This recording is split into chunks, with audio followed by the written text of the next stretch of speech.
സമൂഹമാധ്യമങ്ങളിലെ വിമർശനത്തിൽ N Prashant IASന് charge memo നൽകി. ഉന്നത ഉദ്യോഗസ്ഥർക്കെതിരെ പരസ്യ വിമർശനം നടത്തിയതിനാണ് ചാർജ് മെമ്മോ. സസ്പെൻഷനിലായ ശേഷവും മാധ്യമങ്ങൾക്ക് അഭിമുഖം നൽകിയതിലും വിമർശനമുണ്ട്. സുനിഷ അയ്യലൂർ വിവരങ്ങളുമായി. സുനിഷ, എന്താണ് ഇപ്പോൾ പ്രശാന്ത് IASന് നൽകിയിരിക്കുന്ന ചാർജ് മെമ്മോ?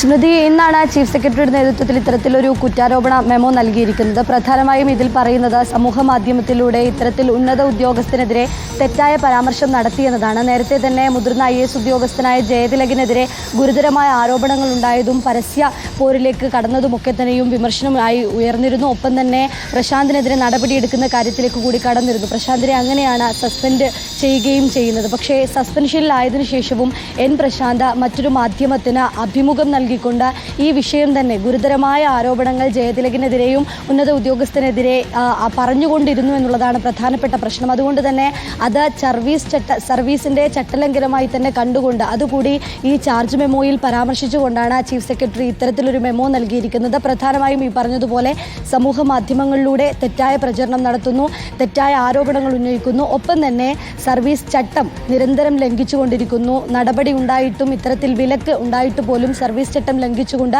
നിരന്തരമായി ഇത്തരം കാര്യങ്ങളിലേക്ക് ഏർപ്പെടുന്നു എന്നതാണ് ചാർജ് മെമ്മോയിൽ പറഞ്ഞിരിക്കുന്നത്. ഏതായാലും ചീഫ് സെക്രട്ടറിയാണ് ഇത്തരം കാര്യങ്ങൾ ചൂണ്ടിക്കാണിച്ചുകൊണ്ട് തന്നെ നേരത്തെയും ഈ വിഷയത്തിൽ എൻ പ്രശാന്തിന് നേരത്തെ നിർദ്ദേശം നൽകിയിരുന്നു. സസ്പെൻഷനിലാകുന്ന നടപടികളിലേക്ക് അടക്കം കടന്നിരുന്നു. അതിന് പിന്നാലെയാണ് ഇപ്പോൾ ചാർജ് മെമ്മോ നൽകിയിരിക്കുന്നത്. സ്മൃതി, ശരി. സുനിഷ അയ്യലൂരാണ് വിവരങ്ങൾ നൽകിക്കൊണ്ടിരിക്കുന്നത്. സുനിഷ, ഇതിൽ എൻ പ്രശാന്തിന്റെ പ്രതികരണം നമുക്ക് ലഭ്യമാകുന്നുണ്ടോ? ചാർജ് മെമ്മോയോടുള്ള അദ്ദേഹത്തിന്റെ പ്രതികരണം എന്താണ്?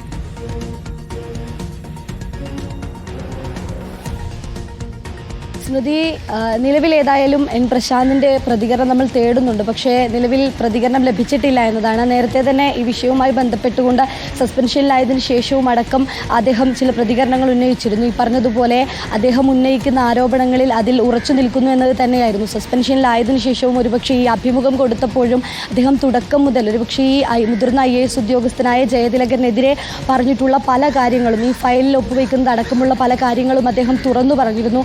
അതൊക്കെ തന്നെയും ആവർത്തിച്ചുകൊണ്ട് അതിലിപ്പോഴും ഉറച്ചു നിൽക്കുന്നു എന്നതാണ് സസ്പെൻഷനിലായതിനു ശേഷവും അദ്ദേഹം പറഞ്ഞുകൊണ്ടിരുന്നത്. ഏതായാലും അത് ആവർത്തിക്കുമോ എന്നത് തന്നെയാണ് അറിയേണ്ടത്. ഈ ചാർജ് മെമ്മോ ലഭിച്ചതിന് ശേഷം അദ്ദേഹത്തെ ബന്ധപ്പെടാൻ ശ്രമിച്ചെങ്കിലും ഏതായാലും നിലവിൽ അദ്ദേഹത്തിന്റെ പ്രതികരണം ലഭിച്ചിട്ടില്ല എന്നതാണ്. ഏത് രീതിയിലാണ്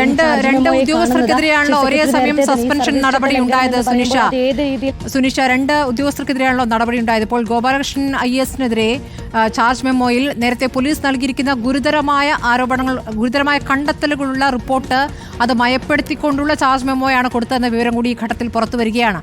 അപ്പോൾ രണ്ട് ഉദ്യോഗസ്ഥരുടെ രണ്ട് സമീപനം എന്ന രൂപത്തിൽ ഇതിനെ കാണേണ്ടി വരില്ലേ?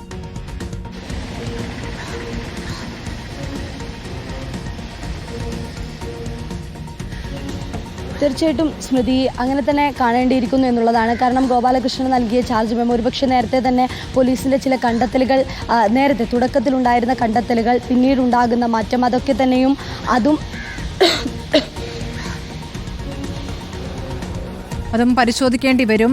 വ്യാജ പരാതി പോലീസിൽ നൽകി എന്നതടക്കമുള്ള കാര്യങ്ങൾ ചേർത്തുകൊണ്ടുള്ള ഗുരുതരമായ കുറ്റങ്ങൾ പറഞ്ഞുകൊണ്ടുള്ള റിപ്പോർട്ടാണ് പോലീസ് നൽകിയിരുന്നത്. പക്ഷേ ചാർജ് മെമ്മോയിലേക്ക് വരുമ്പോൾ അത് മയപ്പെടുത്തിക്കൊണ്ടാണ് നൽകിയിരിക്കുന്നത് എന്നുള്ളതാണ്. ഇപ്പോൾ എൻ പ്രശാന്തിന് ചാർജ് മെമ്മോ നൽകിയിരിക്കുന്നു.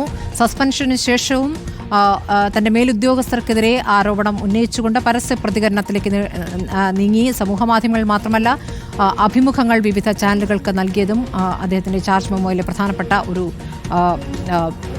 ആരോപണമായി നിൽക്കുകയാണ്.